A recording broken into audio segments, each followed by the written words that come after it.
सभी दर्शकों और श्रोताओं की सेवा में जोगर सिंह कैद का नमस्कार। दोस्तों, आज रविवार है, 8 बज चुके हैं और आज का ये समय हमने रखा है रविवारी है सहज चर्चा के नाम से एक कार्यक्रम, जिसमें अनूठी हस्तियों को हम इनवाइट करते हैं। जसवीर सिंह जी साहनी को आज हमने इनवाइट किया है और उन्होंने ज्वाइन कर लिया है मेरे को। मैं उनका ज्वाइनिंग एक्सेप्ट कर लेता हूं, ऐड कर लेता हूं। अभी ऐड हो रहे हैं। आप कुछ ही क्षणों में हमारे से जुड़ जाएंगे। ध्रुवराज गोदारा हमारे से जुड़ चुके हैं और जसवीर सिंह जी साहनी, आप आज के हमारे अतिथि हैं। वाहिगुरु जी का खालसा, वाहिगुरु जी की फतेह। जसवीर सिंह जी साहनी, ਸਤਿ ਸ਼੍ਰੀ ਅਕਾਲ ਜੀ। ਸਤਿ ਸ਼੍ਰੀ पैरी ਅਕਾਲ ਜੀ। ਮੈਂ पैना ਬਹੁਤ जी। ਬਹੁਤ ਧੰਨਵਾਦੀ ਹਾਂ, ਤੁਸੀਂ ਮੈਨੂੰ ਦਰਸ਼ਕਾਂ ਦੇ ਸਾਹਮਣੇ ਮਿਲਣ ਦਾ ਮੌਕਾ ਦਿੱਤਾ ਹੈ। ਸੋ जी जी जी, सादा ਆਪਾਂ पाक है ਗੱਲ, जी।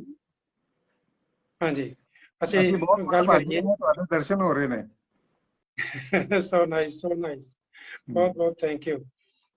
ਦੇਖੋ ਜੀ, ਤੇ ਬੜ ਭਾਗੀ ਹੈਗੇ ਆ ਤਾਂ ਹੀ ਦਰਸ਼ਨ ਹੋ ਰਹੇ ਆ ਤੇ ਵੈਲਕਮ ਕਰਦੇ ਆ। ਜੋਗਾ ਸਿੰਘ, ਆਪਣੀ ਪੂਰੀ ਟੀਮ ਜਿੰਨੀ ਵੀ ਹੈ, ਦਰਸ਼ਕ ਦੁਨੀਆ ਭਰ 'ਚ ਫੈਲੇ ਹੋਏ ਨੇ ਹੈ, ਉਹਨਾਂ ਦੇ ਨਾਲ ਮਿਲ ਕੇ ਅੱਜ ਅਸੀਂ ਗੱਲਬਾਤ ਕਰਾਂਗੇ। ਤੋ ਸਭ ਤੋਂ ਪਹਿਲਾਂ ਤਾਂ ਤੁਹਾਡਾ ਬਹੁਤ ਬਹੁਤ ਸਵਾਗਤ ਕਰਦੇ ਹਾਂ ਇਸ वाल पे। जसवीर गोदारा इंद्रपुरा से देख रहे हैं और ध्रुव राज गोदारा भी इस कार्यक्रम को देखना शुरू कर चुके हैं।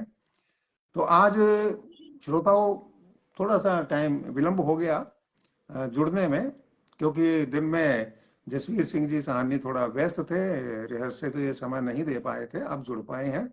और सुनील कुमार महिला नमस्ते कह रहे हैं और आपको भी प्रणाम कह रहे हैं। जसवीर सिंह जी साहनी, आप जो हैं, मैं संक्षिप्त सा परिचय दे देता हूं आपका, बाकी तो सारी बात आपके श्रीमुख से हम सुनना चाहेंगे। और वो ये है कि आप सेवानिवृत्त पुलिस इंस्पेक्टर हैं, पुराने जमाने के, और आपने बहुत लंबा समय देखा है।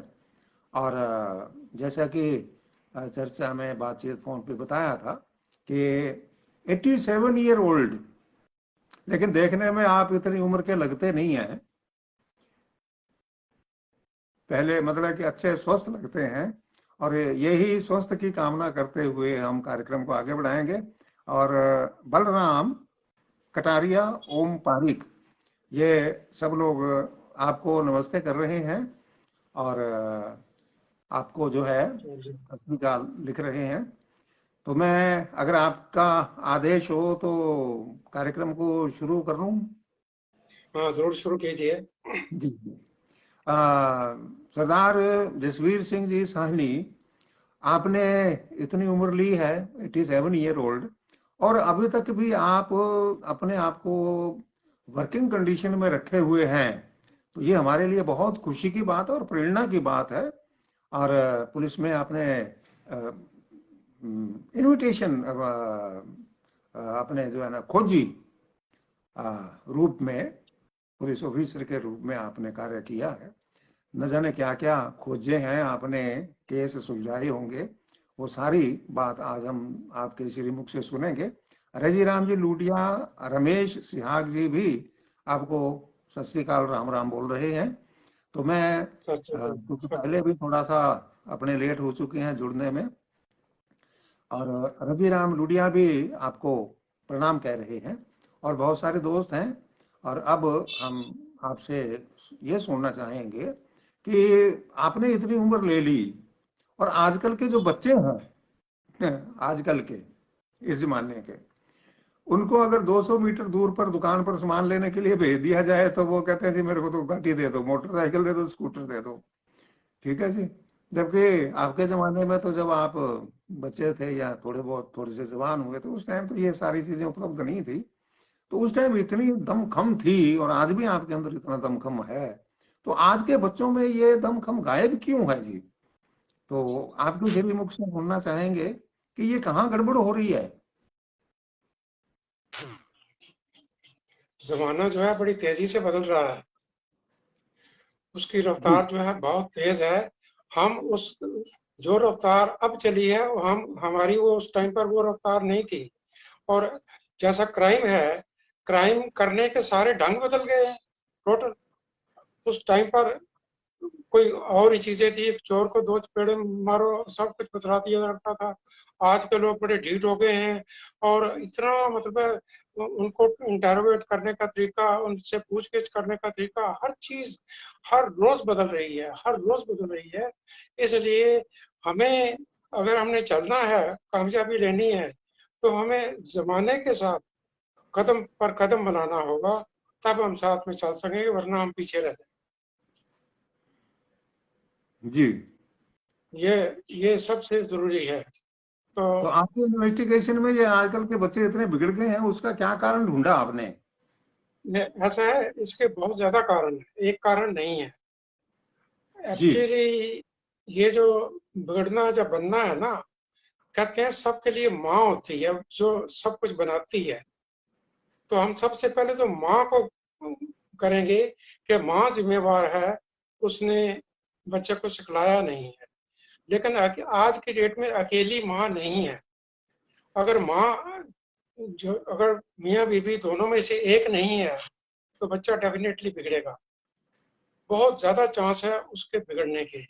तो फिर दूसरी एक उसके साथ ही आती है, दोनों हैं तो दोनों हैं, लेकिन वो साथ दोनों आपस में झगड़ते रहते हैं, दोनों आपस में लड़ाई लड़ते रहते हैं, तो बच्चे कंफ्यूज हो जाते हैं।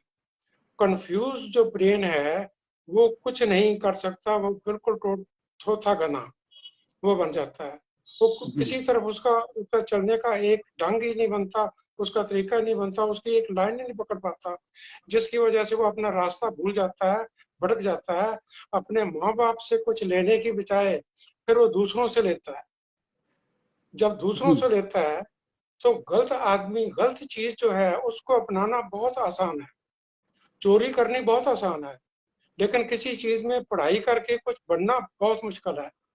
तो आसान रास्ता तो क्या है, आसान रास्ता वही है फिर, तो वो बुरे काम में चलना शुरू कर दे। तीसरा काम है कि आप जहाँ रहते हो, कहते हैं खरबूजा को देखकर खरबूजा रंग पकड़ता है। तो अगर आप कॉलोनी के साथ रहते हो, 10 बच्चे कॉलोनी के आपके साथ खेलने आते हैं, तो उन्हें एक से या एक ना एक बच्चा ऐसा जरूर आपके बच्चे को मिल जाएगा जो उसको अपनी तरफ खींच लेगा।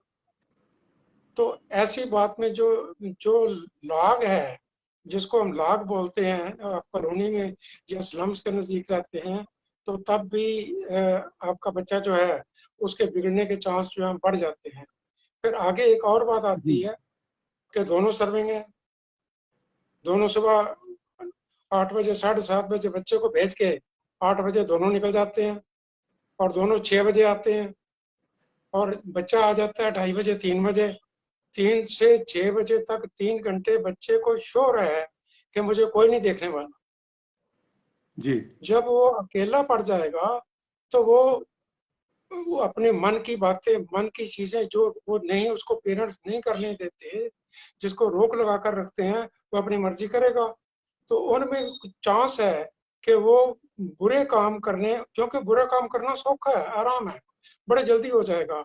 अच्छा काम करना, अच्छाई को पकड़ना बहुत मुश्किल है, मेहनत करनी पड़ती है। एक पड़ोसी के साथ अच्छे ताल्लुकात बनाने के लिए भी आपको बहुत कुछ करना पड़ता है, ऐसे नहीं बन जाते। तो जी ऐसे बिगड़ने के लिए कोई कुछ भी नहीं लगता। तो ऐसे ऐसे जो लोग, जो जिनके पेरेंट्स दोनों सर्विंग हैं, वो भी बच्चे, उनमें उनके भी चांस रहते हैं कि उनके बच्चे बिगड़ जाएं।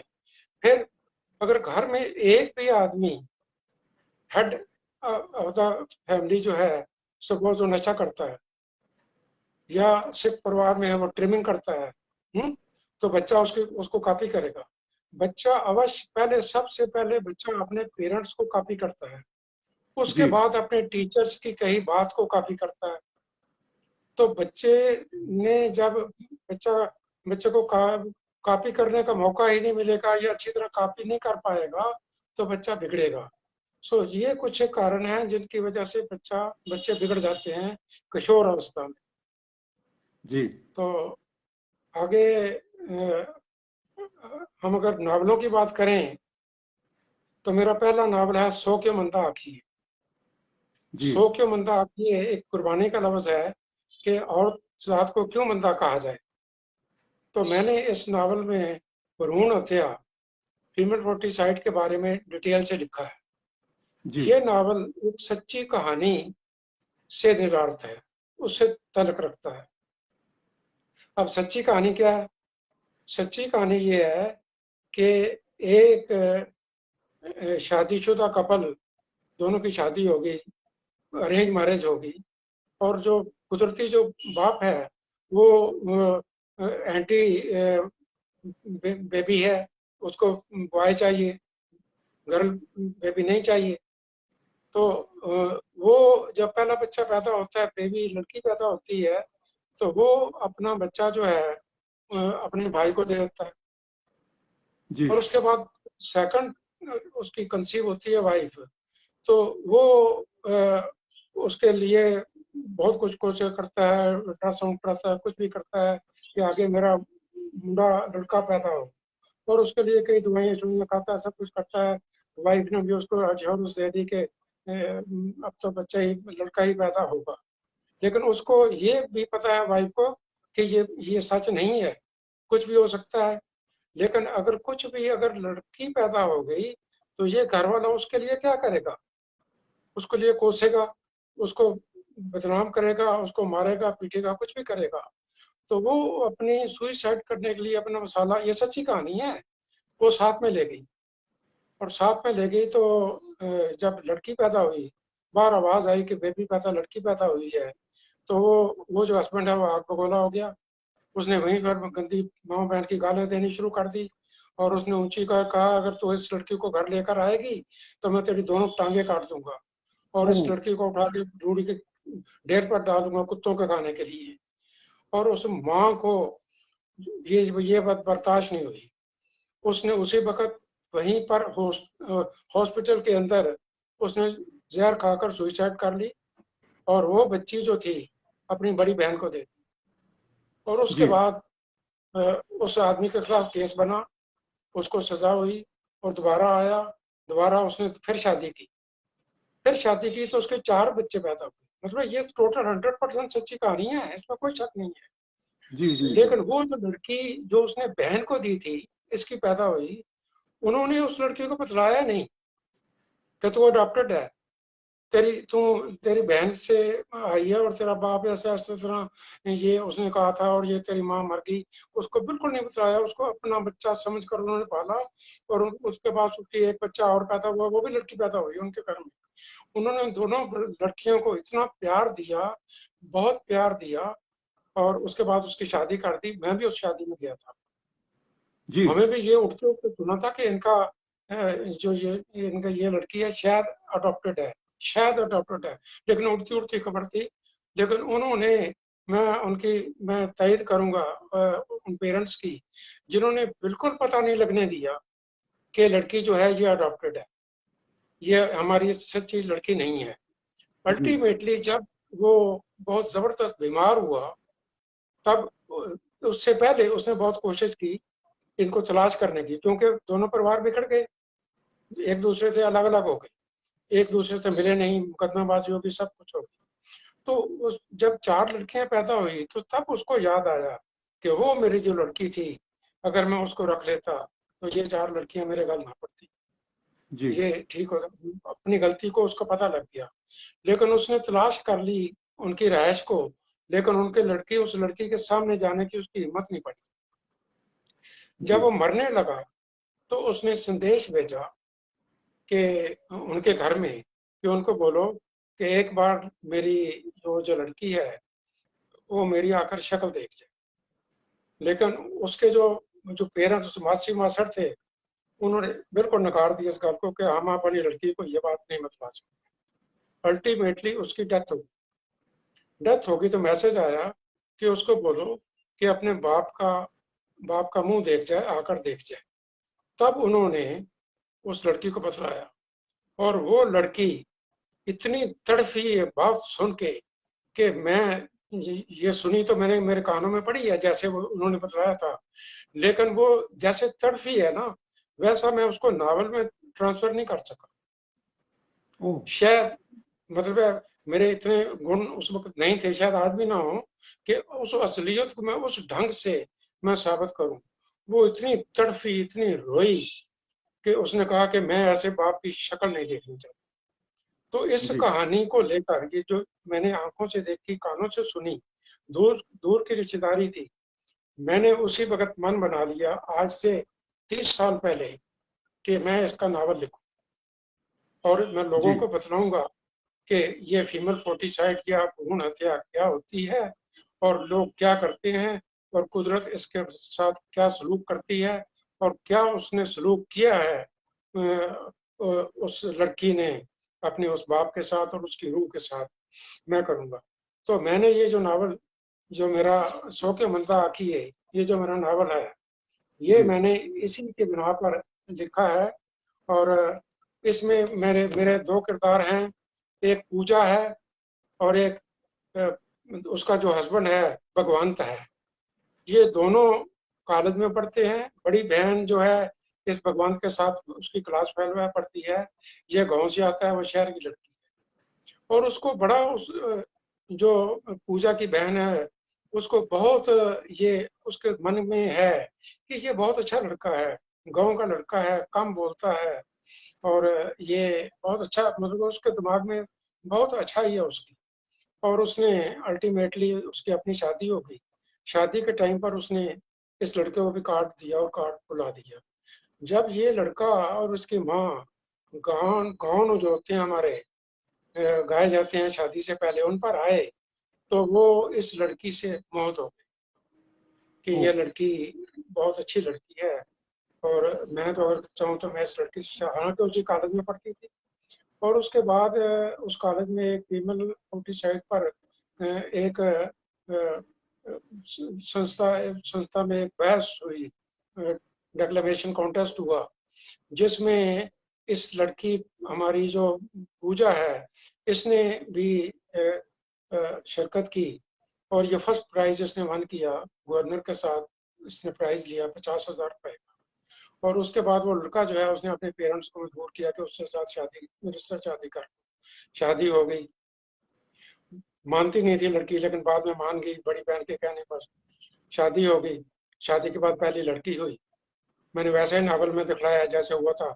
उसने अपने बड़े भाई को दे दिया था अपनी लड़की को। इस नावल में भी ऐसा ही दिखलाया है कि बड़े भाई को दे दिया। दूसरी जी बात कंसीव हो तो उसने बहुत उसको इम्प्रेस किया कि अल्ट्रासाउंड कराने के लिए। वो मानती नहीं, आपस में मार पटाई हुई। अल्टीमेटली वो मान गई, कहती है मैं कर दूंगी। लेकिन उसने डॉक्टर से पहले मिल लिया।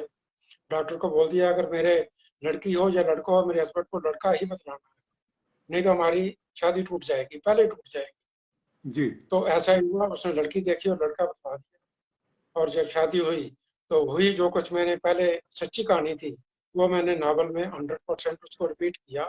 और रिपीट करने के बाद उसने घर से निकाल दिया और लड़की उधर चली गई, इधर चला गया।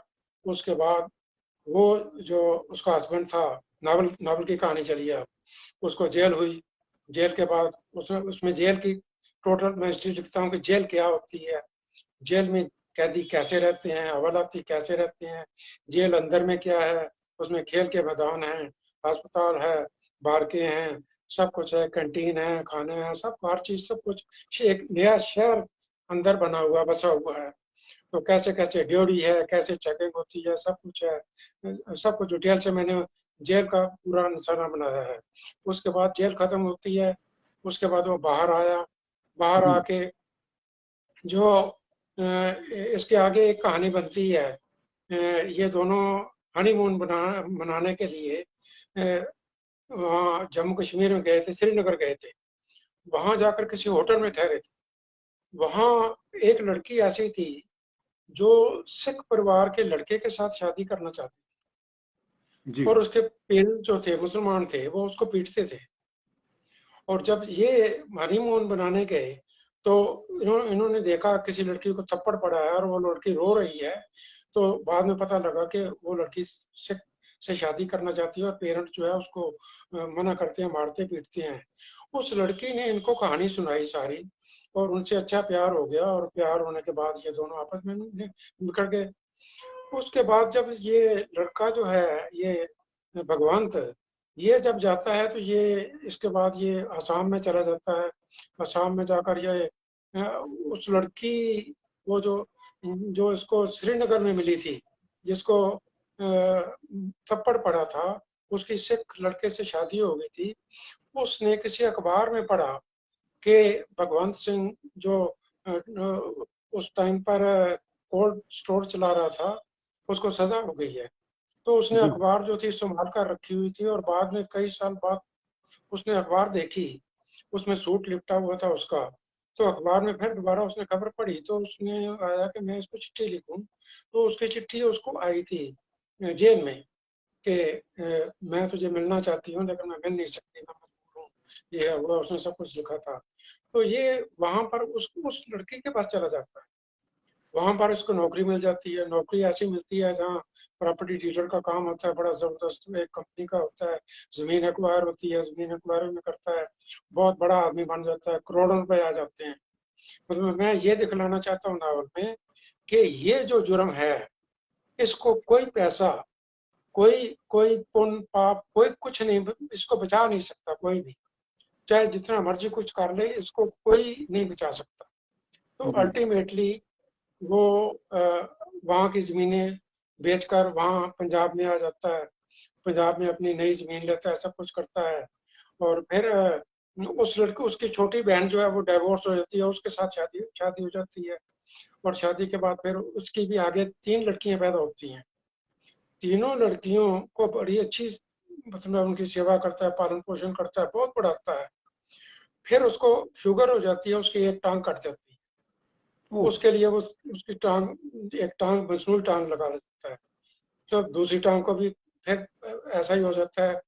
और जब वो टांग काटने लगते हैं दूसरी टांग, तो वो इनकार कर देता है कि मैं बिल्कुल नहीं, मैं टांग नहीं कटवाऊंगा, मैं इस जिंदगी से मैं मरना ज्यादा बेहतर समझूंगा। और वो वहाँ डॉक्टर कहता है कि ये 72 घंटे से ज्यादा जी नहीं सकेगा। उसको घर ले आते हैं, फिर वो सबको चिट्ठियां लिखते हैं, सबको बुलाते हैं फोन करके, और उस लड़की के बारे में भी बुलाते हैं। और वो आदमी जिसने उसको नौकरी दिलवाई थी, होटल का मालिक था, बहुत करोड़पति था, वो भी आता है। और जिस कंपनी का मैनेजर था, डायरेक्टर था, जिसने उसको अपने नौकरी दी थी, वो भी आता है, सब दुनिया आती है। और वो एक ही बात कहता है कि किरण है वो लड़की, उस लड़की का नाम जो जिसको कहता था मैं रूबी के गेट पर ढेर पर गिर दूंगा, उसको बुलाकर लो, अगर वो माफ कर दे एक बार, मुझे पापा कहकर बुला दे, तो मैं आराम से, मेरी मौत हो जाएगी। लेकिन वो कहते हैं ये कोई बुरी बात है, हम चले जाते हैं। वो जाते हैं, लड़की को मिलते हैं। जब लड़की को पता चलता है कि ये वो है, लड़की इनकार कर देती है, रोती है, चीखती है। वो कहती है मैं ऐसे बाप की मैं शक्ल नहीं देखना चाहती। और वो नहीं आता और वो मर जाता है। और मरने से पहले वो यही कहता है कि और सब जुर्म परमात्मा को शायद मंजूर हो, लेकिन ये भ्रूण हत्या जो है, इसका जुर्म परमात्मा को मंजूर नहीं है। तो बहुत यहाँ बढ़िया पर मेरा आपने सरदार जसबीर सिंह साहनी जी, आपने अपने दोनों नावलों में बहुत ही मार्मिक दृश्य रखे हैं और अच्छा चित्र खींचा है आपने।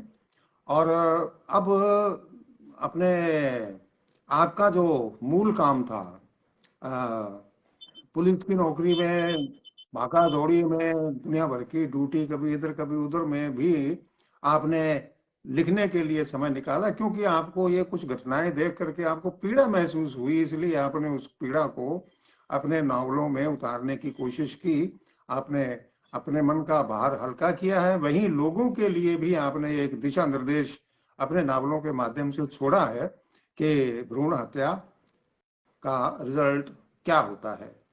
हम सजा दे ना दें, लेकिन कुदरत तैयार बैठी है अच्छे के लिए भी, पुरस्कार देने के लिए।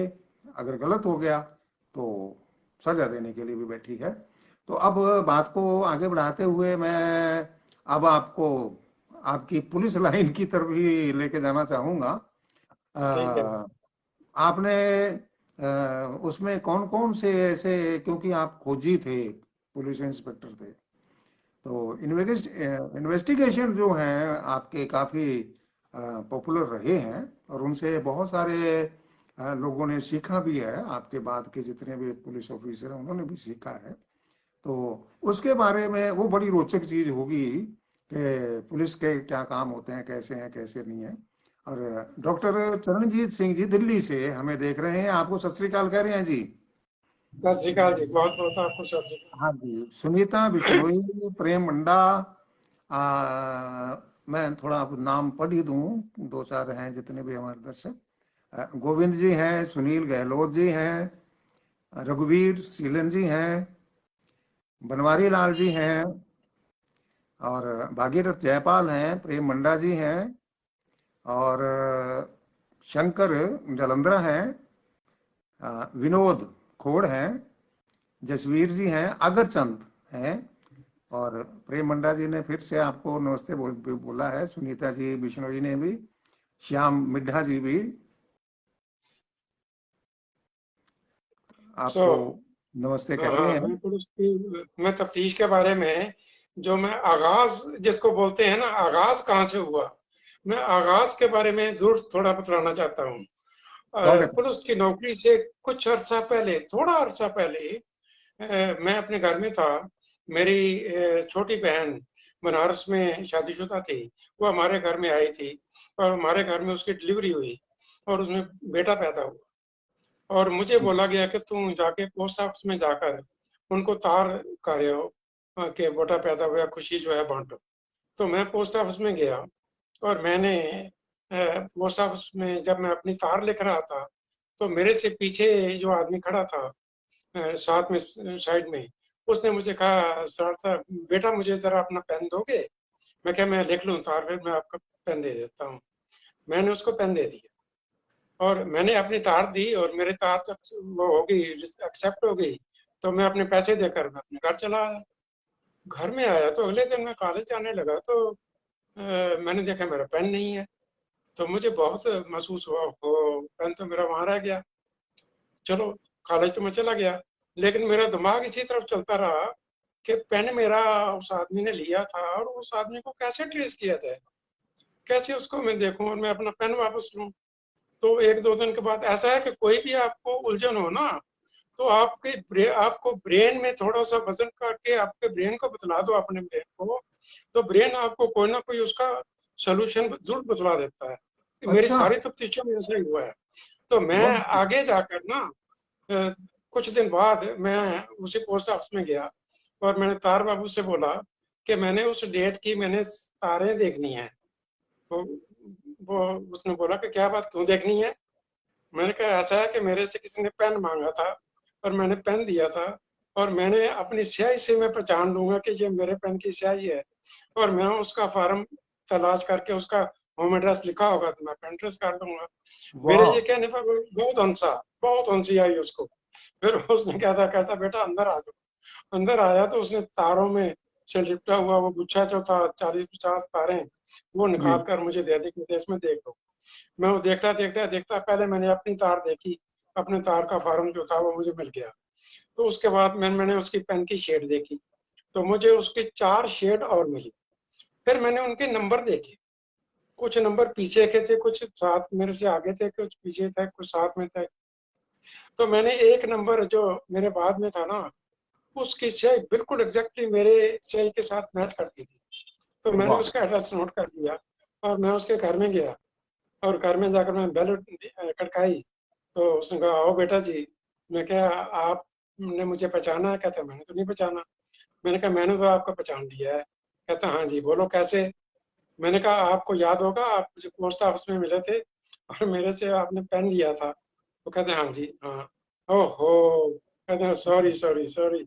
मेरा हाथ पकड़कर वो अंदर ले गए, अंदर ले जाकर सोफे पर उठाया, और मुझे पेन दिया। आगे तो चलते हैं, ये तो शुरुआत थी। ये आगे बड़ा चलते मुश्किल हैं। काम कर दिया आपने।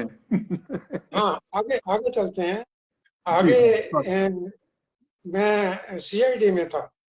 अभी थाने में ये इन्वेस्टिगेशन नहीं थी, सीआईडी में था, तो all of sudden head constable rank पर। तो मुझे डीएसपी ने बुलाया, कहते हैं आपको डीएसपी साहब बुला रहे हैं। मैं गया, सलूट मारा और मैं खड़ा हुआ। तो डीएसपी ने अपने दराज में से 25-30 पोस्ट कार्ड, जो पीले पीले रंग के पहले हुआ करते थे, आप भी शायद चलते हो, मुझे नहीं पता, तो पहले वो आम चलते करते थे, गरीब लोग को उसी पर लिखते थे। एक साइड पर एड्रेस होता था, दूसरी तरफ वो अपनी सारी कहानी लिखते थे। आधे पर एड्रेस होता था, आधा खाली होता था, बैक साइड सारी खाली होती थी। तो वो पोस्ट कार्ड उसने निकाले, वो सारे लिखे हुए थे।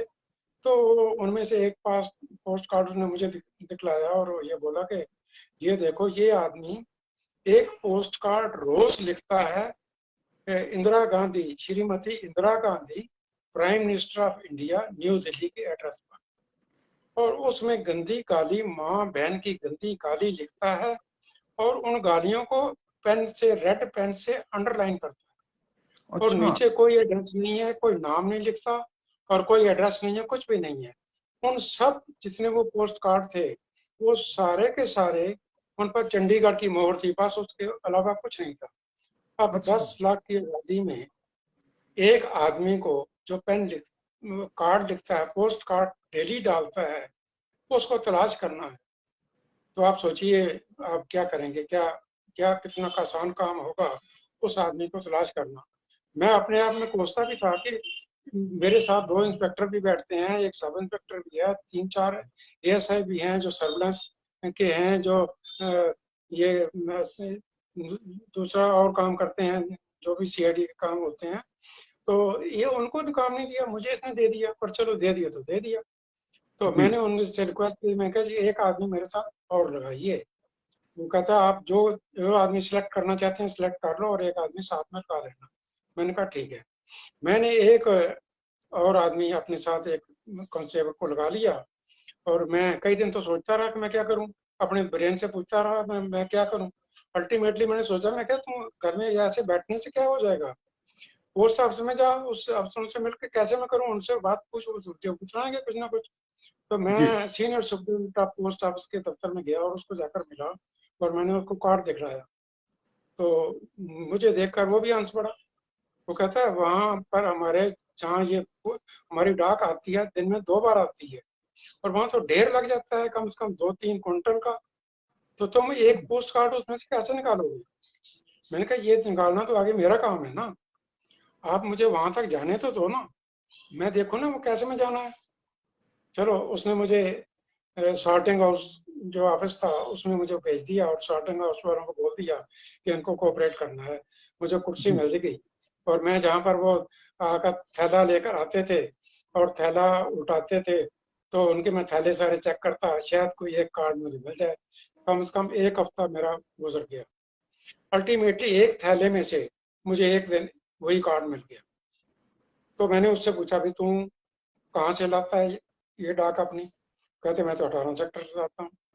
मैं क्या, ये उस टाइम पर ये लेट आवर्स की दिन में 2 बार निकलती है, एक बार 12 बजे निकलती है, एक बार फिर शाम को 5 बजे निकलती है। तो मैंने कहा ये तो अब शाम के टाइम की डाक है।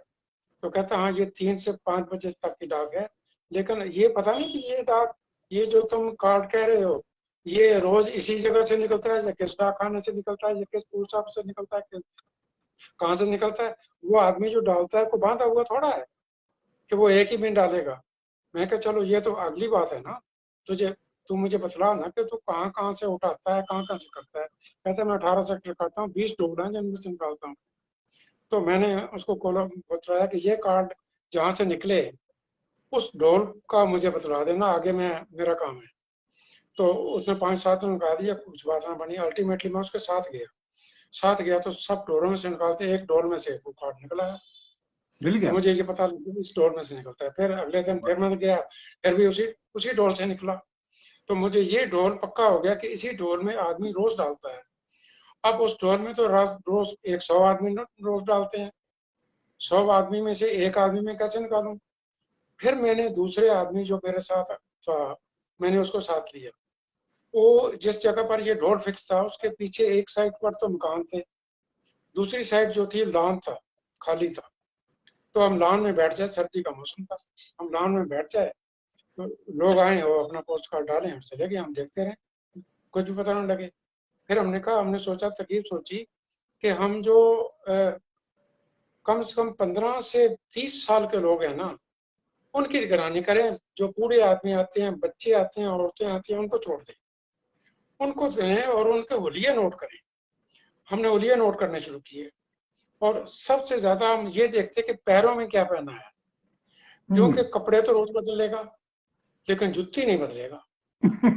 ये हमारे दिमाग में आया कि जुत्ती नहीं बदलेगा, जुत्ती वही बदल के आएगा। तो जुत्ती हम नोट करते, उसकी शक्ल नोट करते, क्लीन शेव है, पगड़ी वाला है, कितना हाइट है, कैसा है, मोटा तकड़ा पुतला कैसा है, ऐसा हम नोट करते। तो अल्टीमेटली हमने 5 आदमी जी, इनमें से कोई एक आदमी, हम पांचों की निगरानी करने लगे। तो उनमें से एक आदमी बार बार रिपीट करे, तो हमने कहा भी ये आदमी हो सकता है।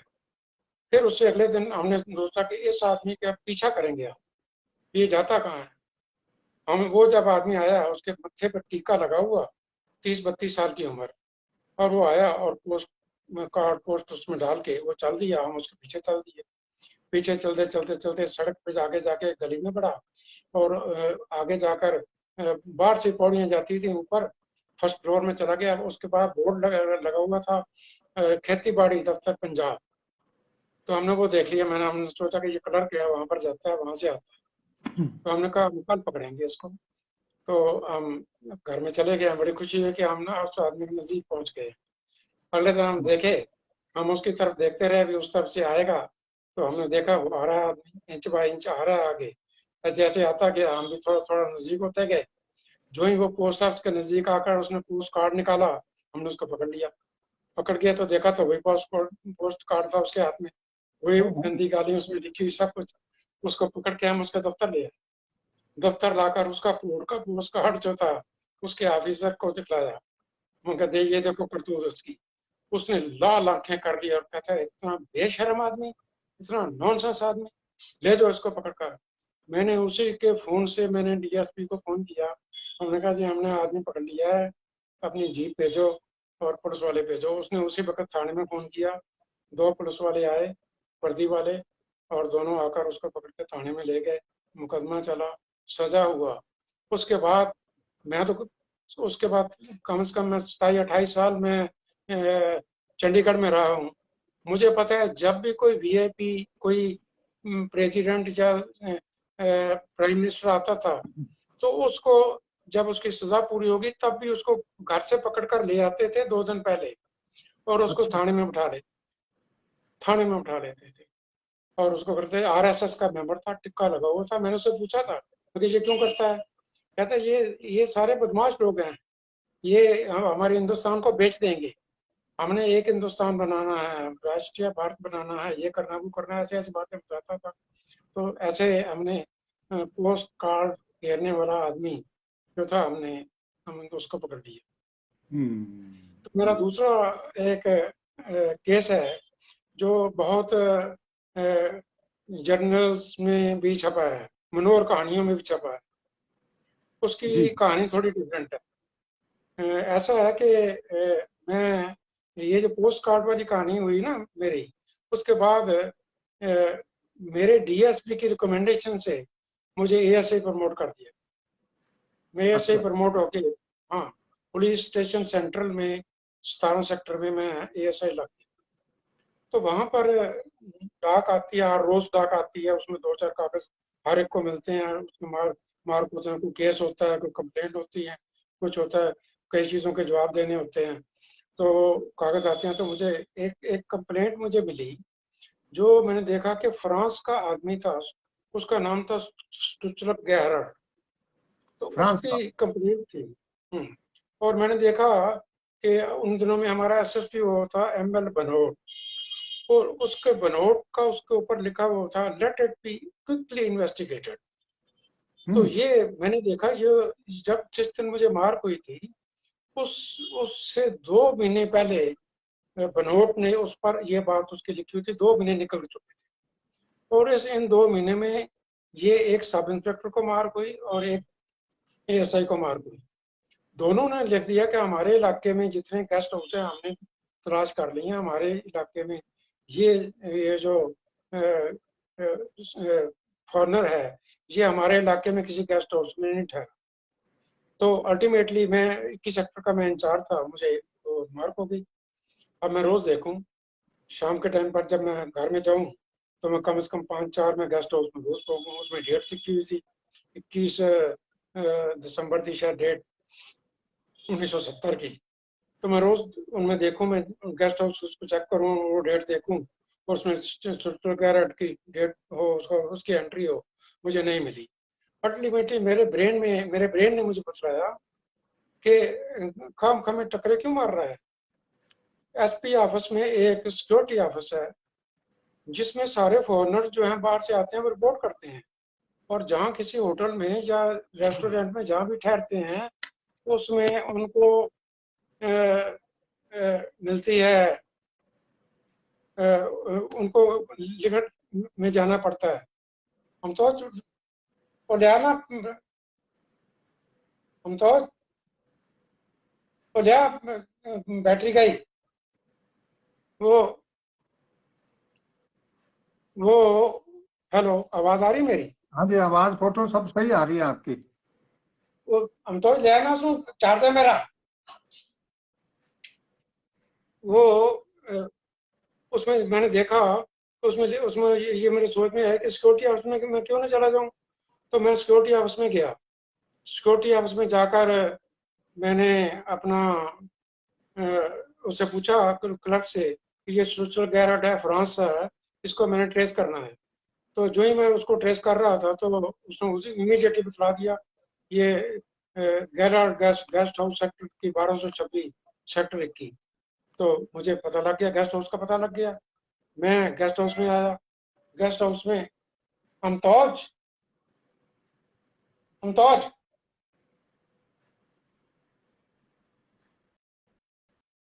जी मैं गेस्ट हाउस में आया और मैंने वो डेट देखी, और डेट में देखा तो वो उसकी एंट्री हुई। उसकी एंट्री, उसके साथ नीचे साथ दूसरी एंट्री जो थी वो उसकी थी करमजीत सिंह की। और उस कंप्लेंट में भी लिखा था कि करमजीत सिंह आदमी मुझे साथ मिला। उसमें लिखा हुआ था कि मैं आया और एक सिख जेंटलमैन मुझे मिला और जिसने मेरे साथ दोस्ती कर ली, और दोस्ती करने के बाद वो मुझे गेस्ट हाउस में ले गया। हम ठहरे रात के टाइम पर। उसने अपना जो नाइकॉन कैमरा था उसने उसमें लिखा कपबोर्ड में रख दिया। जी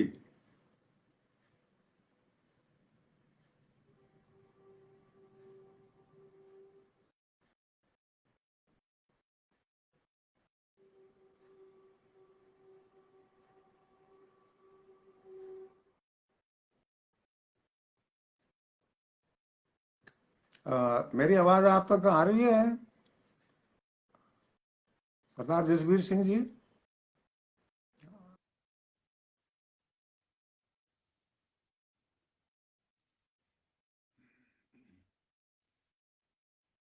मैं तब तक कुछ नाम पढ़ देता हूँ जब तक जसबीर सिंह जी साहनी दोबारा जुड़ते हैं। बिश्नोई सुरेश भादु मनफूल रूडी और नरेश कुमार सुतार, काशीराम मंडा, करण लोथिया और छेलू सिंह शेखावत, अजय गोस्वामी, रतन बटला, जसवीर सिंह, अनवर अंसारी हमें देख रहे हैं, और अजय गोस्वामी, सुनीता बिश्नोई और भागीरथ जयपाल, प्रेम मंडा, शंकर जलंधरा, श्याम लाल हुड्डा, करण सिंह, रजीराम, रमेश सिहाग, ओम प्रकाश जी और ध्रुव गुदारा, जसवीर गुदारा इंद्रपुरा से।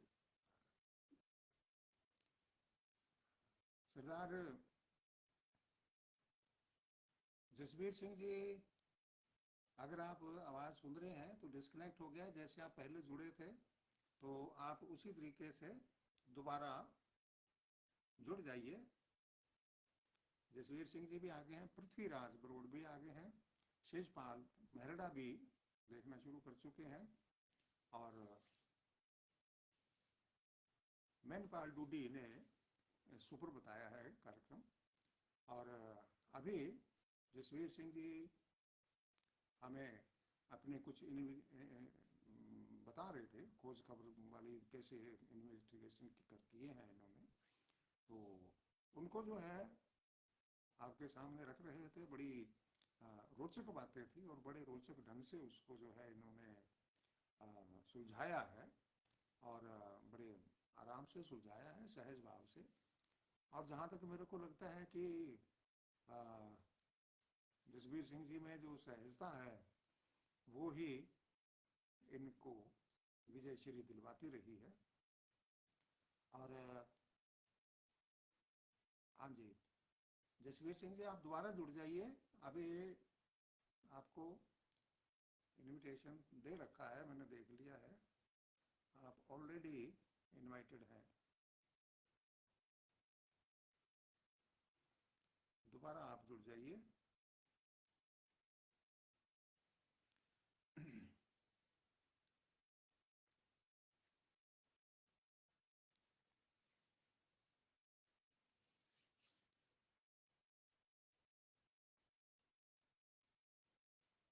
तो जो चर्चा थी हमारी, सहज चर्चा रविवार ये चल रही थी सरदार जसबीर सिंह साहनी जी से, और बीच में अभी उनका कनेक्शन फेल हो गया है। और विनोद खोड़ जी कह रहे हैं कि आपकी आवाज़ बड़ी धीमी हो गई है, क्योंकि अभी दोनों जुड़ जाएंगे तो आवाज़ दोनों की साफ आने लग जाएगी, और एक तरफा आवाज़ में थोड़ा आवाज़ कम हो जाती है। जैसा आप जानते हैं, आप तो पुराने दर्शक हैं हमारे, तो हमारे बहुत सारे साथी जुड़े हुए हैं और सबका हम स्वागत करते हैं। और बहुत ही इम्पोर्टेंट और बड़ी रोचक ढंग से जो है तहकीकात जो इन्होंने की है वो बताई जा रही थी, और आशा करता हूँ जल्दी जुड़े हैं जसवीर जी।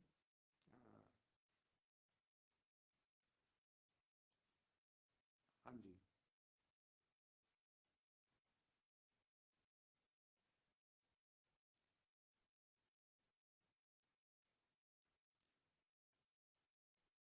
जसबीर सिंह जी अगर आप मेरी आवाज़ को सुन रहे हैं तो दोबारा आप जुड़ जाइए, क्योंकि आप ऑलरेडी इनवाइटेड हैं। जैसे पहले जुड़े थे वैसे ही जुड़ जाइए। अगर मैं इसको काट करके दोबारा जोड़ूंगा तो ये कार्यक्रम दो भागों में बट जाएगा। अभी पहुंच में चल रहा है, इसलिए आवाज़ भी मेरी कम सुनाई दे रही है। हमारे दर्शक बता रहे हैं लिख करके, विनोद जी ने बताया कि धीमी हो गई आवाज़, इसी वजह से हुई है। तो जैसे ही जुड़ जाएंगे हमारी आवाज़ दोनों की सही हो जाएगी। आप ऑलरेडी इनवाइटेड हैं, मैंने देख लिया है आपको, जैसे पहले आप जुड़े थे। हाँ जी, एक्सेप्ट कर लिया है। जसवीर सिंह जी को मैंने दोबारा ऐड कर लिया है, और ऐड होते ही आवाज़ और सब ठीक हो जाएगा।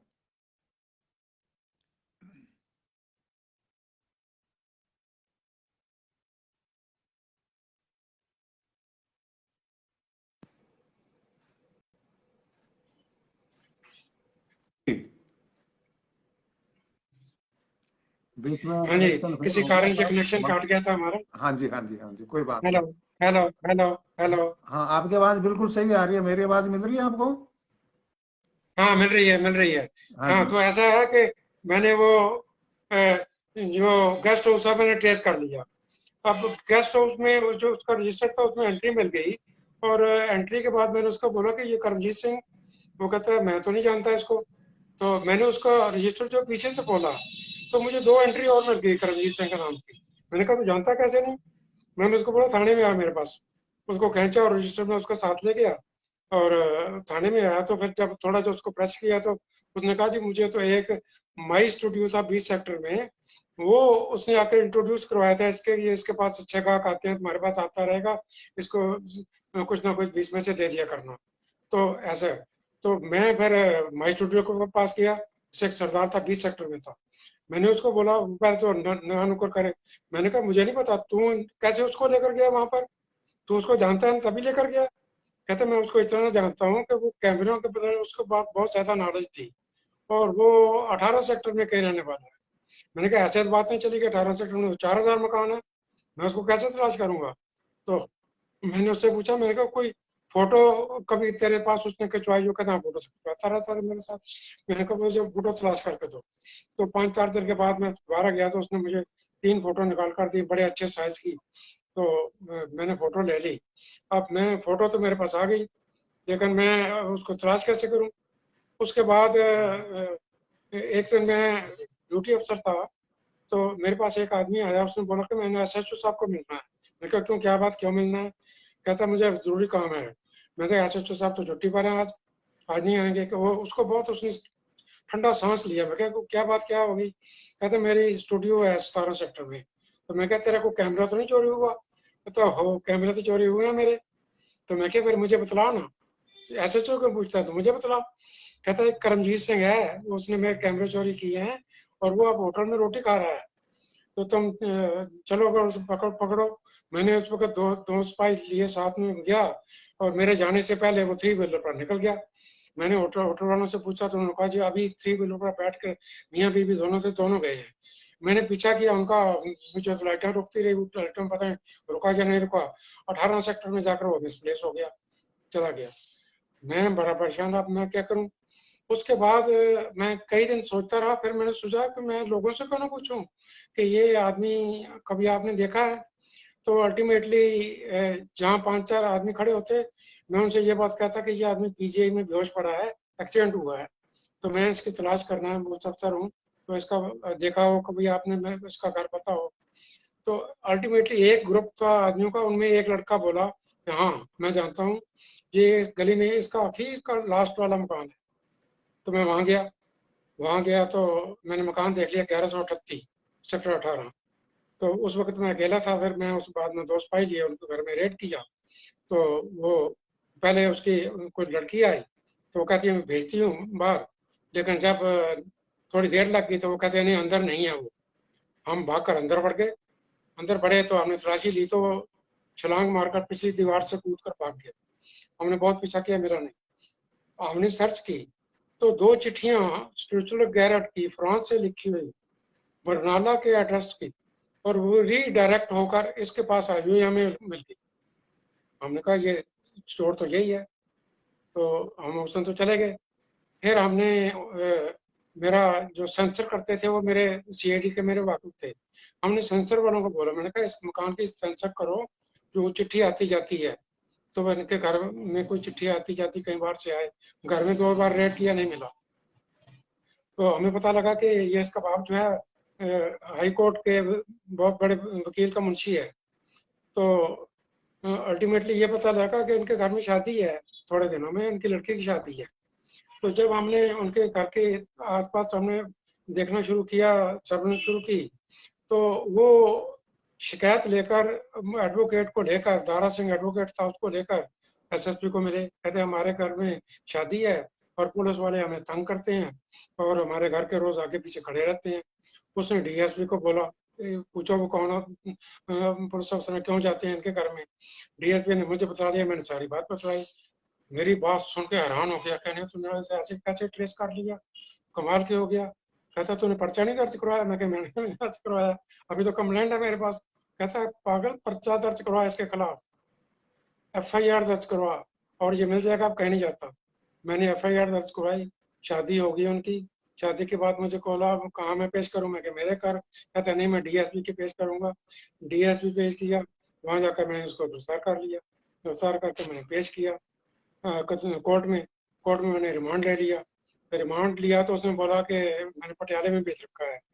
मैंने लारी वॉचर करे, सिपाही 2 साथ लिए, बस स्टैंड पर गए।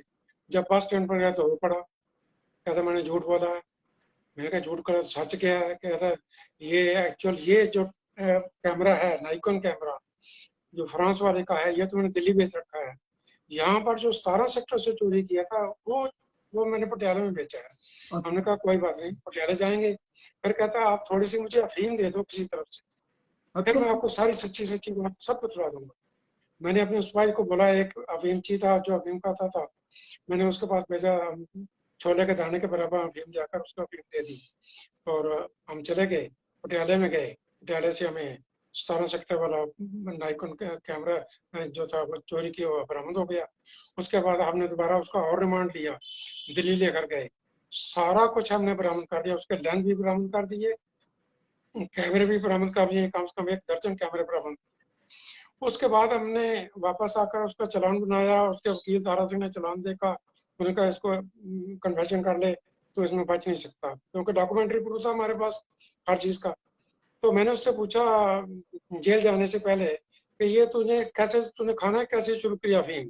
तो उसने एक नई कहानी बताई। कहता हम 22 सेक्टर में रहते थे, हमारे पड़ोस में एक ब्यूरोक्रेट था, हायर ऑफिसर था सेक्रेटरी लेवल का, उसकी बीवी हमारे साथ घर में आती जाती थी। उसने हमें एक दिन घर बुला लिया, कहती मैं थोड़ी बीमार रहती हूँ, मेरी टांगे दबा दे। टांगे दबाते दबाते वो जो मुझे सेक्स को छेड़ा और मैं तैयार हो गया और मेरे साथ सेक्स करवा लिया।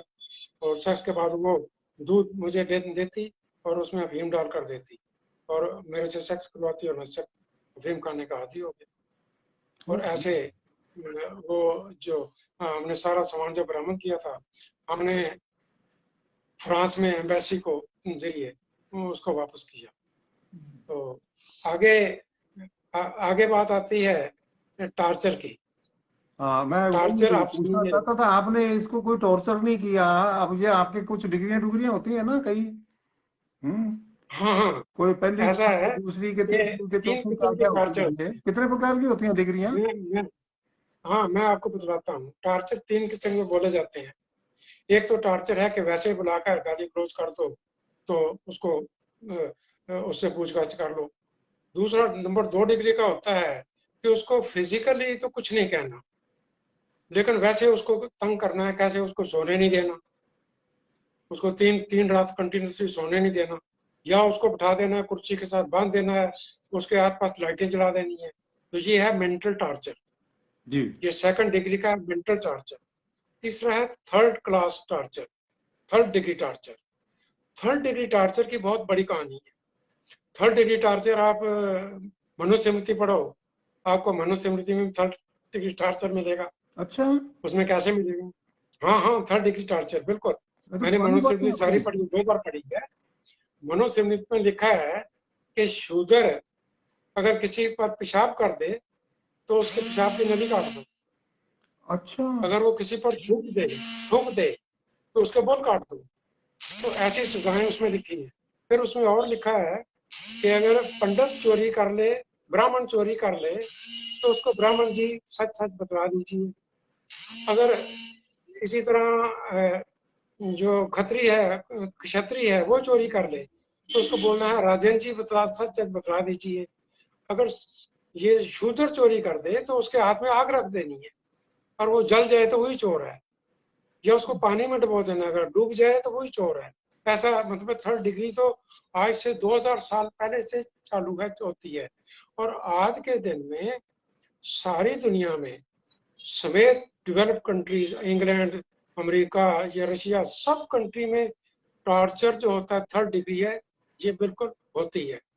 लेकिन मेरा अपना कहना है कि जरूरी नहीं है कि अच्छा। 3rd डिग्री, ये 3rd डिग्री एक ऐसा है कि ये शॉर्टकट है। एक आपने आपने 2 किलोमीटर चल के जाना है, एक बीच में से रास्ता है जो सिर्फ आधा किलोमीटर जाता है और आप रास्ते पर पहुंच जाते हो। तो ये 3rd डिग्री जो है ये शॉर्ट रास्ता है। जो आमतौर पर तो शॉर्ट रास्ता अपनाकर 3rd डिग्री टॉर्चर करते हैं, लंबा रास्ता नहीं अपनाते। मेरा अपना तजुर्बा है कि अगर 3rd डिग्री ना करके आप अपने दिमाग से उसको पूछें तो आपको डेफिनेटली कोई ना कोई रास्ता मिल जाएगा। मैं जैसे इस आपको लड़के एक के एक बारे में केस आपने बताता बोला। हूँ। हाँ, मैं एक केस बतलाता हूँ, टाइम तो हो गया आपका, लेकिन मैं एक केस बतलाता हूँ कि मैं थाने वेस्ट में एज सब इंस्पेक्टर था। वहां पर एक सब इंस्पेक्टर था करनैल सिंह। वो एक मुलजिम को पकड़ कर लाया जिससे थोड़ा सा हेरोइन बरामद हुई थी, 2 ग्राम। तो उसने रिमांड, उसका रिमांड लिया, सब कुछ लिया, उससे पूछताछ करता रहा, कुछ नहीं मिला। वो जो एस एच था उसकी तसल्ली नहीं, वो मुझे जानता था। वो जो उसने मुझे बोला कि जसवीर सिंह आप इसकी पड़ताल करो, मुझे ये ठीक नहीं लगता। तो मैंने कहा मैं तो फिर ऐसे नहीं कि उसके रिमांड में नहीं करूंगा, मैं इसको किसी अपने मुकदमे में गिरफ्तार करे अपना रिमांड लूंगा, मैं उसमें करूंगा, मैं दूसरे का में शामिल में नहीं होगा उसके उसमें। कहता कोई बात नहीं, आप अंडरेस फाइल लेकर उसमें चार्ज कर लो। मैंने व्हीकल थेफ्ट की फाइल ली अंडरेस की और उसमें उसकी गिरफ्तारी डाली और गिरफ्तारी डाल के उसका मैंने रिमांड ले लिया। रिमांड लेके मैंने उससे पूछना शुरू किया, तो मैंने कहा तू कहाँ से लाया था ये औरन? कहते मैं डेरावासी के पास जीरकपुर है, जीरकपुर से लाया था। मैं तू कैसे गया था? कहते मैं बस पर गया था। मैं तो कितने बजे गया? कहता 12 बजे गया था। मैं क्या वापसी कितने बजे आया? कहता 1:30 बजे वापस आ गया था। तो मैंने उस वक्त तो उसको बंद करवा दिया हवालात में, और मैंने जो जनरल मैनेजर था वो मेरा वाकफ था, किसी और केस में मेरे उससे अच्छी वाकफियत थी। मैंने उसको बोला कि आप इसकी डिटेल क्या है, ये 36 सेक्टर में रहता है, तो 36 सेक्टर से जीरकपुर में जाने वाली बसों में आने जाने का क्या टाइम है? उसने कहा जी 12 बजे बस जो है 12 बजे चलती है, दोबारा उधर से 3 बजे चलती है, और वो यहाँ से साढ़े 4:30 के बाद शायद सारा घूम के जीरकपुर सारा घूम के फिर वो पीजीए आती है, तो 5 बजे आती है। तो ये 12 बजे कैसे चला गया? 12 बजे तो पीजीआई से चलती है, ये तो 12:30 पौने इसको हो गए। मैंने उससे पूछा, मैं कहा ये कैसे बतलाया आपने? तो झूठ बोला है। तो उसको ये तो मानना पड़ा कि मैंने झूठ बोला है। मैंने कहा तू सच सच बता, तू कैसे गया था वहां? कैसे गया? बस पर तो गया नहीं। कहता मैं स्कूटर पर गया था। मैंने कहा स्कूटर कौन सा था? कहता बस पर स्कूटर था। मैंने कहा किसका स्कूटर था? कहता मेरा अपना स्कूटर है। मैंने कहा कहाँ स्कूटर खड़ा है? कहता घर में खड़ा है। मैंने उसको सिपाही भेजे अपने, मैंने कहा इसके घर में जाकर देखो स्कूटर खड़ा है, वह इसका स्कूटर है। वो सिपाही गए और जाकर देखा, मुझे आकर बताया, कहता वहां तो 3 स्कूटर खड़े हैं। मैंने कहा कमाल है। मैं उसके बाद गया, उसके घर में गया, मैंने तीनों स्कूटर देखे। मैंने कहा ये किसके हैं? वो कहता मेरे दूसरे 2 दोस्त हैं, उनके घर में पार्किंग नहीं है, वो मेरे घर में खड़ा कर जाते हैं और ले जाते हैं, ये चोरी के नहीं है। मैं कहा कोई बात नहीं। मैंने उनके सबके चेसी नंबर इंजन नंबर नोट कर लिए और उसको लेकर मैं थाने आ गया। थाने आकर मैं एमओ भी हमारी ब्रांच होती है उसमें फोन किया। मैंने कहा इन तीनों को बतलाओ। उन्होंने मुझे उसी वक्त 1 घंटे में बतला दिया, कहता तीनों चोरी के हैं। उन्होंने एफआईआर मुकदमे भी बतला दी मुझे, इसके एफआईआर नंबर ये तीनों बतला दिए। फिर मैंने निकाला उसको, मैंने कहा रामजादे तूने मुझे झूठ बोला है, ये तो चोरी के हैं, तू सच सच बतला दे, तुमने वो टांग दो तुझे। वो फिर रो पड़ा, वो कहता है वो जो मेरे साथी है ना वो चोरी करते हैं। मैंने कहा उनके नाम बतला। उन्हें दोनों का नाम बताया, एक नाम अहमद था, एक कुछ और नाम था। उन्हें 2 नाम और बताए। मैंने दोनों को उसी वक्त गाड़ी ली और मैं गया, उनको रेड किया और दोनों को पकड़ लिया। मैंने इससे मिलने नहीं दिया, अलग अलग रखा। मैंने उनको बुलाया, मैंने कहा उसने मुझे सब कुछ बतला दिया है, सारी चोरियां बतला दी, तुम बतलाओ कहाँ कहाँ चोरी करते हैं। उन्हें इतनी लंबी लिस्ट बतलाई उन्होंने मुझे, और वो कहते हैं कि सारे के सारे हम ये स्कूटर चोरी करते थे, ये हम लुधियाने में बेचते थे। लुधियाने में एक मंडी लगती है जहाँ पर सेकंड हैंड स्कूटर बिकते हैं, वो एक उनके पास रजिस्टर है। कई दुकानें हैं, एक दुकान नहीं है। वो अलग जैसे आड़त की दुकानें आती हैं वैसे है जो सेकंड हैंड माल बेचते हैं। तो वो बकायदा बेचने वाले का लेने वाले का भी सबका कंप्लीट एड्रेस लिखते हैं, पैसे लिखते हैं, और वो आपके बीच में से कमीशन लेते हैं। हमने उसका रिमांड लिया दोबारा। रिमांड लेकर हम लुधियाने गए। 40 स्कूटर, 3 कारें और 37 स्कूटर बरामद हुए, और हम उसको लेकर वहां पर आए। और ये 40 स्कूटर बिना पीटे किसी को भी, तीनों में से बिना हाथ लगाए, तीनों सारे के सारे मिले, मुझे फर्स्ट क्लास सर्टिफिकेट मिला। इसके बाद एक और केस है, एक 2 भाई थे सिंहपुरा गांव के, ये जीरकपुर के नजदीक है, वहां के उस गांव के थे, और वो डेराबस्सी में कुछ जेवर बेचने के लिए गए, और जो सुनार था उसने देखा जेवर थोड़ा ज्यादा था, और उसने देखा कि ये क्यों बेच रहे हो? कहते घर में शादी है और कोई जुगाड़ नहीं है तो हम ये बेच रहे हैं। तो शादी में कहते जेवर ही दे दो ना। कहते नहीं, ये बेच के नया जेवर लेंगे, नया करेंगे। तो कहते ये बनवाए कहाँ थे? ये कहते हैं वहाँ साथ में हमारे शहर है छोटा, वहाँ वहाँ से लिए थे, वहाँ से बनवाए थे। उसने अपनी दूरबीन से देखा तो ये तो उन पर मोड़ जो लगी हुई थी वो तलवार जिलवा लगी थी। उसको डाउट हो गया कि ये तो चोर है, ये तो कल मुझे भी पकड़वा देंगे। उसने कहा आज तो मेरे पास पैसे नहीं है, आज तुम ले जाओ, परसों को बुधवार को आना, तो बुधवार को मैं आपको पैसे दे दूंगा और मुझे दे देना। वो चले गए और उन्होंने पुलिस वालों को बतला दिया कि ऐसे ऐसे बुधवार को मेरे पास आएंगे और वो मुझे लगता है कि वो चोरी के हैं। उसने तलवार ज्वेलर को फोन किया, उसने कहा मेरी बहुत ज्यादा 40-50 तोले मेरी ज्वेलरी जो है चोरी हुई है मेरी दुकान से, हाँ, और इसको बंदे को पकड़ना है। तो वो जब बेचने के लिए आए बुधवार को, तो उसने फोन किया, थाने वाले आ गए, उन्होंने पकड़ लिया। थाने वाले ने खूब पीटा और सारी ज्वेलरी जो थी तलवार ज्वेलरी से चोरी हुई बरामद हो। लो, उस वक्त ज्वेलरी तो चंडीगढ़ से चोरी हुई थी। चंडीगढ़ वालों को पता लगा, उनका जब रिमांड खत्म हुआ डेरी बसे वाला, तो चंडीगढ़ वाले ले आए। राजा सिंह ऐसे ही था, पानी सेंट्रल का, उसके पास केस था, उसने रिमांड ले लिया। इनका 10 दिन का रिमांड लिया और 10 दिन उनकी पिटाई करते रहे, कुछ नहीं बोला। कहते हैं और चोरी नहीं की, यही चोरी की। उसके बाद डीएसपी जो मेरा वाकफ था कैमरे वाले केस से, उसको मेरे पर बहुत यकीन था, बहुत भरोसा था मुझे कि वो केस बगैर पीटे बगैर करे उसने वर्कआउट किया था। और बहुत बड़ा टाइट केस था, जो आम आदमी माउंट सब उसको ट्रेस नहीं कर सकता था। मुझे उसने बताया कर, कहता है मिस्टर जसबीर सिंह, उसको आप उसका रिमांड लो और उसको तो आप देखो। मुझे मुझे डाउट है कि उसके ऐसा नहीं है कि उसने ये चोरी की है, उसने और चोरी ना करी हो। मैंने कहा ठीक है, मैं ट्राई करता हूँ। मैंने ट्राई किया, मैंने उनका अपने केस में रिमांड लिया। मेरे पास जब आए तो मैंने देखा उनके पैर सूजे हुए, पीछे चुचड़ जो थे उनके वो सूजे हुए। कोई जगह नहीं है जहाँ थर्ड डिग्री टॉर्चर किया जा सके। मैं बड़ा हैरान, मैं इन पर क्या करूँ। लेकिन मैंने उनको आपस में मिलने नहीं दिया, अलग अलग करके अलग अलग मैं बंद करवाता और अलग अलग करके मैं पूछता।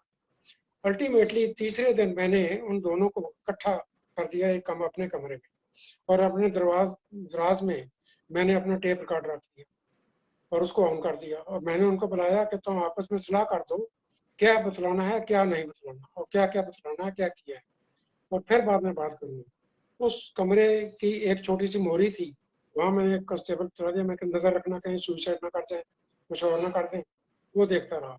फिर आधे घंटे के बाद हमने दरवाजा खोला, उनको अलग किया, अपना टेप रिकॉर्ड ऑन किया, तो मैंने देखा एक जो है वो अपने बड़े दूसरे भाई से पूछता है, कहता तूने मम्मी के बारे में नहीं कुछ बताया की बात?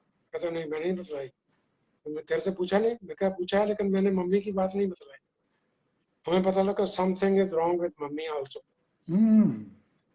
हमने फिर इकट्ठा किया, मैंने कहा मम्मी वाली क्या बात है? मैंने कहा वो तो वैसे ही बात रहा कि मम्मी की बात ना करना। मैं क्या ऐसे नहीं है, मम्मी की बात बतला। वो नहीं बता रहा था। मैंने सिपाही ऊंचा बोला, मैंने बोला इसकी मम्मी को ला बता कर, मैं उसको बताया करूँ। जब मैंने सिपाही भेजे मम्मी को बतला कर पकड़ कर लाओ, तब उन्होंने मेरे पैर पकड़ ली। कहता मम्मी को ना बतला, मैं सब कुछ बतलाता हूँ। उन्होंने मुझे बतलाया और 11 चेनें जो गले से खोस कर चोरी की हुई, 11 चेनें उन्होंने डिस्क्लोज की और 11 चेनें बरामद करवाई।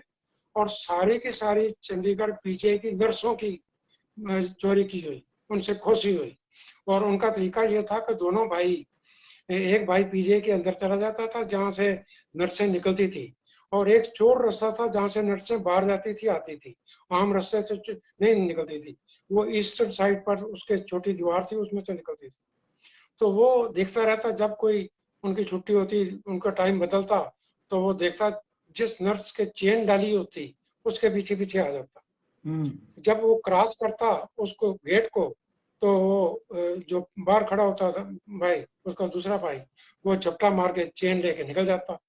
और जो पीछे वाला होता था वो उसके पीछा करता, भागता पकड़ने के लिए। तो पकड़ना तो उन्हें क्या आता, वो पीछे पीछे भाग के फिर वो निकल गया निकल गया निकल गया, पकड़ाने गया, हफ हफ के आ जाता, उसका साथी बन जाता, कहता नहीं मेरे से पकड़ाने गया, और ऐसे उसका हमायती बन जाता। और ऐसे ऐसे उन्होंने 11 चेनें बरामद करवाई और 11 की 11 बरामद हुई, और 11 केस जो है ये मेरे वर्कआउट हो गए। जसबीर सिंह तो जी, आप काफी उम्र हो चुकी है आपकी, 87 ईयर ओल्ड। आप शुरू से चंडीगढ़ के ही वासी हैं या कहीं पहले और रहते थे बचपन में?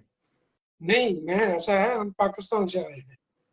अच्छा। हम पाकिस्तान से आए हैं और हम पाकिस्तान में गोलियों की बिछाड़ों के भी नीचे से आए हैं। Oh my God. हम गोलियों की बिछाड़ों के नीचे से आए हैं। हम मुल्तान के खानावाल तहसील में रहते थे, वहां से ऐलान हुआ कि इस गाड़ी में, स्पेशल गाड़ी में सिर्फ सिख जाएंगे। तो हम जब सवार हुए तो रास्ते में लाहौर से पहले हमारी गाड़ी जो थी वो घेर ली गई रात के टाइम पर। और उसमें आपकी अल्लाह उम्र कितनी अकबर, थी जसबीर सिंह उस जी? वक्त मैं 11 साल का था, 11 11 साल साल का था मैं। की? अच्छा। हाँ, और वो रात, सारी रात जैसे हमने तड़फते हुए, भाई सितंबर का महीना था और सारे दरवाजे बाड़ियां सब गाड़ी की बंद, और बाहर लोग जो हैं पर्चे मार रहे, और हमारे साथ जो मिलिट्री के जवान थे वो गोलियां चला रहे, और हम अपनी मौत को इंतजार कर रहे थे, कब मौत आएगी, कब मौत आएगी, कब मरेंगे। सारी रात गोलियां चलती रही, बर्छे लगते रहे हमारी गाड़ी को तोड़ने के लिए, लेकिन वो तोड़ नहीं सके। और अगले दिन सवेरे जब ये फायरिंग बंद हुई तो उन बलवइयों में से 9 आदमी मर गए, उनके मुसलमानों के। और हम निकले बाहर के, पानी खत्म हो गया पीने का, जो टॉयलेट में पानी था वो भी खत्म हो गया, जंगल बेपान, कोई पानी नहीं है। दोपहर के टाइम पर 2 बजे बलोच मिलिट्री आई हमारी हेल्प के लिए। जब बलोच मिलिट्री आई तो दोबारा हमारे पास अटैक हुआ, उनको देखा कि बलोच मिलिट्री पाकिस्तान की आ गई है, दोबारा अटैक हुआ, कम से कम 500-700 800 आदमी। लेकिन बलोच मिलिट्री ने बहुत जबरदस्त फायरिंग की उन पर, वो भाग गए।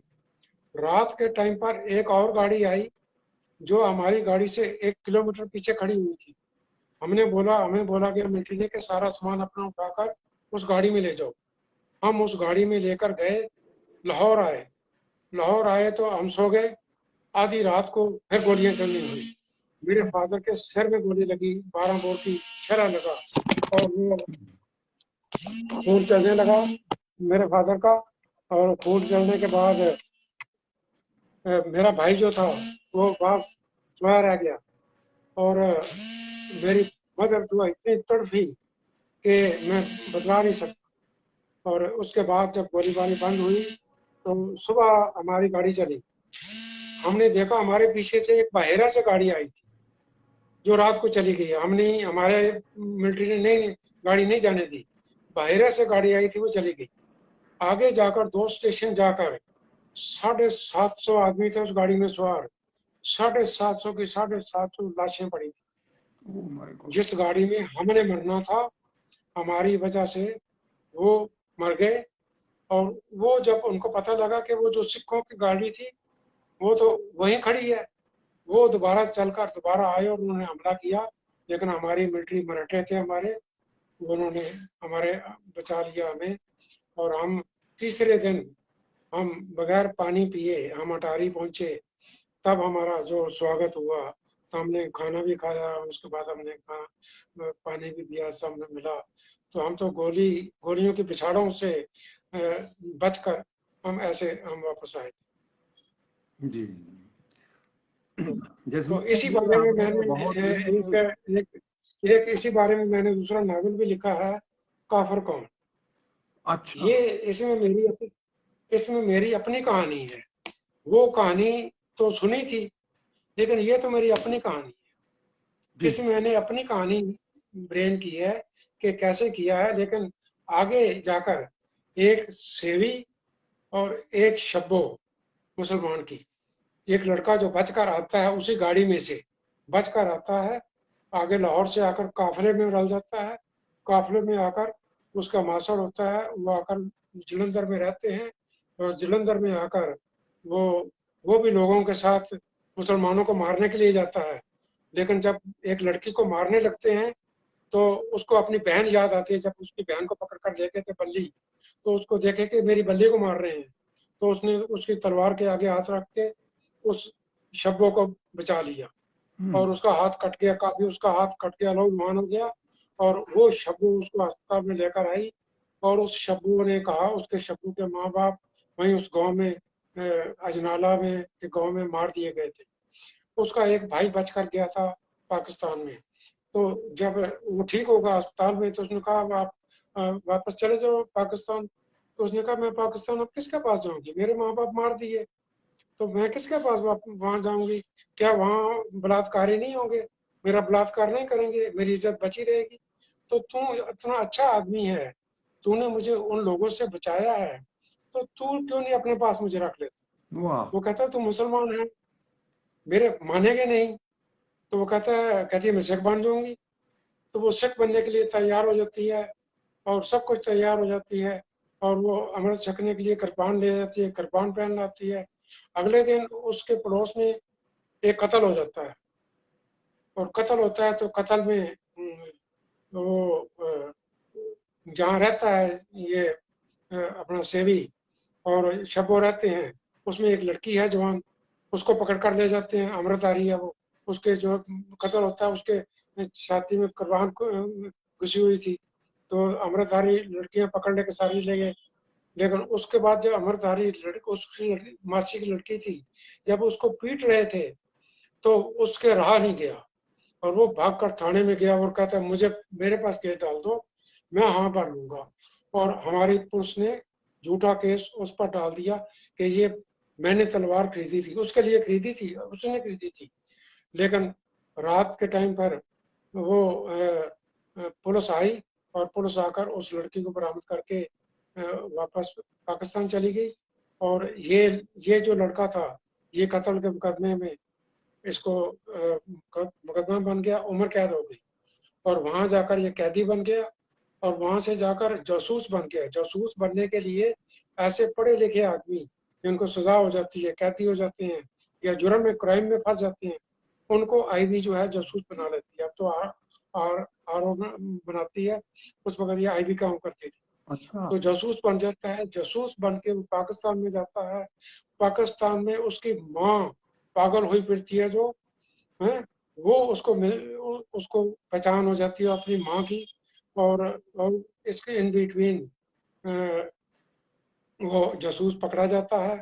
पकड़ा जाने के बाद उसको अस्पताल में दाखिल हो जाता है। उसी अस्पताल में वो शब नर्स है, और वो अस्पताल से भागकर, आगे नावल की कहानी है, भागकर शब्बों को मिलके अपनी माँ को लेके ये वापस आ जाता है। ये सारी कहानी इस मेरे काफर कौन नावल में है, और जिसको बहुत पसंद हुआ है, मुझे बहुत फोन आए हैं, और बहुत लोगों का कहना है कि ये जो नावल की कहानी है एक फिल्म की कहानी है, एक फिल्म की कहानी है। इसमें सारा काफिले कैसे बनते हैं, ट्रेनें कैसे घेर ली जाती हैं, ट्रेनें कैसे मार ली जाती हैं, कैसे उनको मुसलमान बना लिया जाता है, कैसे इधर भी करते हैं, वो काफिर को मारो कहते हैं, उधर जो है वो शास्त्र निकाल और ये दूसरे हरे हरे महादेव के नारे लगाकर ये भी मारते हैं। सारे दोनों मारने वाले काफिर हैं, इधर भी हैं उधर भी हैं। ये इस काफर कौन इस नावल की ये कहानी। जी जी तो जी। मेरा तीसरा एक नावल और आ रहा है, अभी कुछ दिनों में मार्केट में आ जाएगा। वो नावल है अमर गलन। उसमें एक मंगला और एक सरबजीत की कहानी है। जो मंगला है वो एक पोचे मारने वाली दलित की लड़की है, 13 साल की, जो दलित है और घरों में पोचे लगाती है। सरबजीत जो है कॉलेज में पढ़ता है, लड़का है, अकेला रहता है, मकान किराए में रहकर, गांव का है। वो घर में पोचे मारती है, पोचे मारते उसके घर में इनकी आपस में बातचीत होती है। तो ये बहुत लंबी बातचीत है कि दलित जो है वो बने इंसान के लिए, सेवा करने के लिए। बहुत बड़ी बहस है। वो दलितों के हक में कहती है, ये कहता है कि नहीं, एक रूप से सब जगह कौन बनेगा बंदा, ये गुरु नानक देव जी क्या कर गए हैं, सब इंसान एक से हैं। जी। अल्टीमेटली वो उसको तैयार करके उसको कॉलेज की पढ़ाई कराता है और उसको आईएएस बनाता है। वाह। और आईएएस बना के फिर जब उनकी शादी अभी नहीं हुई होती, उनका शादी करने का इरादा भी नहीं होता, तब उनको पता लगता है कि ये अभी आईएएस का रिजल्ट नहीं आया, तो उसके वहां पे जो है किसी को हवलदार के साथ उसकी शादी करने वाले हैं, उस लड़की को जो आईएएस के लिए तैयारी करके जान देकर बैठी है। तो वो दोनों हैं जो मंगला और सरबजीत जो हैं, दोनों इस बात से बचने के लिए घर से भाग जाते हैं। और घर के भागने के बाद वो राजस्थान में जाते हैं, ये जम्मू कश्मीर में जाते हैं, और दूसरे और जगह पर जाते हैं। उन जगहों की सबकी क्या कहानी है, कैसे लोग रहते हैं, और कैसे गुजरात में कैसे गुजराती है, कैसे उनका उनका खाना पीना, गाना सुना, हर चीज, उधर के गीत और इधर हरियाणवी गीत, उधर सब कुछ उसमें डाला है। और फिर ये जाता है, जब पता लगता है कि उसको मारने के लिए फिरौती दे दी गई है, तो ये घर से भाग जाता है, डॉक्टर बन जाता है। ये डॉक्टर बनने के बाद घर से भाग जाता है।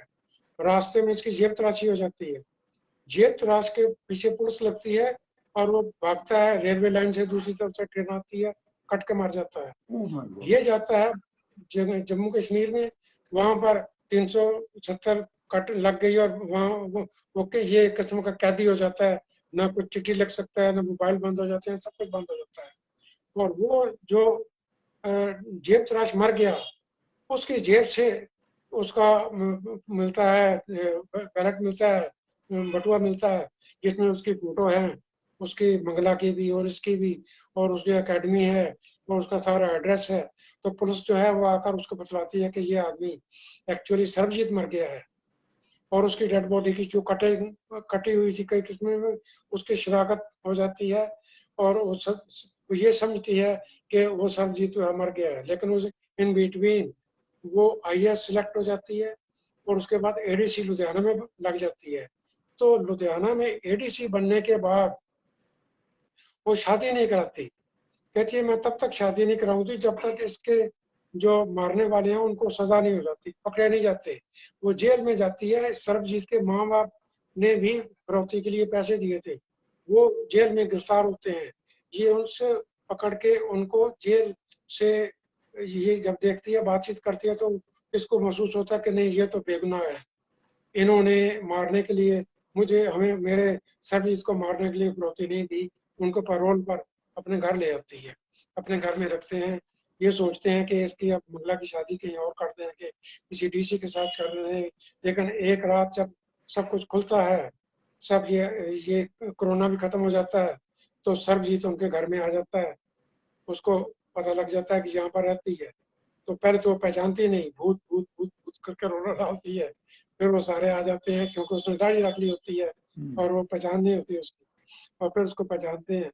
तब उसके घर में जाकर वही जो माँ दलित के साथ शादी नहीं करना चाहती थी, कहती है ये मंगला हमारे घर में नहीं आएगी, वही मंगला, वही उसकी सरजीत की माँ मंगला की माँ के जाकर हाथ जोड़ के उसका हाथ मांगती है, और उनसे शादी, दोनों की शादी हो जाती है। बहुत बढ़िया, तो बहुत ऐसे बढ़िया। ये हो जाता है। तो सरदार जसबीर सिंह जी साहनी साहब, बड़े आदर और मान के साथ मैं आपको हार्दिक धन्यवाद देना चाहूँगा, और सभी दर्शकों की तरफ से भी आपको जी आयन कहना चाहूँगा। और आज आपने बहुत टाइम दिया और बड़ी मुश्किल पेचदार जो कहानियां हैं वो भी आपने बयान की हैं, और बहुमुखी प्रतिभा के धनी। और इन सब के बीच में से एक बात मैं आपसे हाथ जोड़ करके निवेदन करना चाहूँगा कि जितनी बात आपने सुनाई, मैंने सुनी, उसमें जड़ मेरी पकड़ में आ गई है आपकी, और वो जड़ है आपकी सहजता। आप ठीक हर है। मोर्चे पर बिल्कुल सहज अवस्था में रहे, इसलिए आज आप 87 वर्ष की उम्र में भी विजय हैं, विजय रहेंगे। और हम कामना करते हैं कि आप स्वस्थ रहें, खुश रहें अपने परिवार के साथ, और खुशियां बांटते रहें। और जो आपने एक बीड़ा उठा रखा है, जैसे भ्रूण हत्या का, बच्चियों के बारे में लोगों के ख्यालात बिगड़े हुए हैं, उनको सुधारने का, और लेखन में भी आपने इसका प्रयोग किया है, पुलिस में रहते हुए भी आपने इसका प्रयोग किया है। तो बहुत ही बारीक बातें आपने बताई हैं, और निश्चित रूप से सब लोगों के समझ में आएंगी, और इस रिकॉर्डिंग को बार बार देखेंगे। और आपके जो हम सफ़र हैं, यानी कि पुलिस वाले लोग जो हैं, उनके लिए भी ये बड़ी काम की चीज़ होगी, और सामान्य नागरिक हैं उनके लिए भी बहुत काम की चीज़ें हैं। और सबसे बड़ी चीज़ आपसे सीखने वाली है सहजता। तो मैं रविवार में सहज चर्चा के इस कार्यक्रम के आयोजन में जो आपने शिरकत की, आपके चरण स्पर्श करता हुआ सादर आपसे अभिनंदन करता हूँ, शुक्रिया अदा करता हूँ। और बहुत बहुत धन्यवाद देता हूं कि आपने अपना अमूल्य समय दिया। सत श्री अकाल जी। बहुत बहुत मेहरबानी, थैंक यू जी, थैंक यू।